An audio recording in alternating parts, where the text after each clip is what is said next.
ఇక సామరస్యం అనే ప్రసక్తి లేదని ఇంట్లోంచి వెళ్ళిపోయారు కదా, ఏమైంది?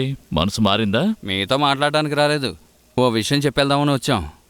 మీరు కోర్టులో వేసిన కేసుని వెంటనే వాపస్ తీసుకోవాలి. లేదంటే మేము ఎదురు కేసు వేయాల్సి ఉంటుంది. 15 సంవత్సరాలకు ముందు మీ ముద్దుల కూతురు సరస్వతికి అప్పుడు 12 ఏళ్ల వయసు. 3 వ్యక్తులు పాడు చేశారు. అదొక గ్యాంగ్ రేప్.